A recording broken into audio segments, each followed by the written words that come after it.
Hello' friends, welcome to my YouTube channel. মই আজি এটা অতি গুৰুত্বপূৰ্ণ খবৰ দিবলৈ লৈছোঁ। খবৰটো হৈছে আছাম ষ্টেট স্কুল এডুকেশ্যন বৰ্ডৰ পৰা এটা নটিচ আহিছে, অৰ্থাৎ হাইস্কুল শিক্ষান্ত পৰীক্ষাৰ ৰুটিন প্ৰকাশ পালে।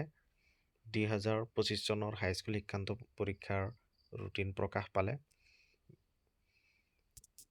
এই ৰুটিনটোৰ মতে হাইস্কুল শিক্ষান্ত পৰীক্ষা অহা 2025 চনৰ ফেব্ৰুৱাৰী মাহৰ 15 তাৰিখৰ পৰা আৰম্ভ হ'ব। আৰু ইয়াত কেইটামান নিয়ম দিছে, প্লিজ নোট। মানে ইয়াত 9 বজাৰ পৰা এক্সাম ষ্টাৰ্ট হোৱাৰ কথা, কিন্তু 5 মিনিট আগতে কুৱেশ্যন পেপাৰ দিব।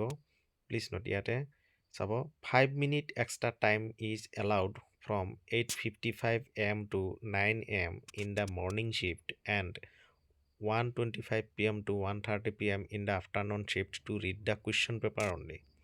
অৰ্থাৎ 9 বজাৰ পৰা 5 মিনিট আগতে, অৰ্থাৎ 8:55 am কুৱেশ্যন পেপাৰ দিব, আৰু 5 মিনিট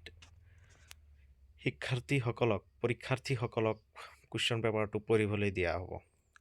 আৰু আবেলি 1:30 বজাৰ পৰা, অৰ্থাৎ 1:30 বজাৰ 5 মিনিট আগতে কুৱেশ্যন পেপাৰটো দিব।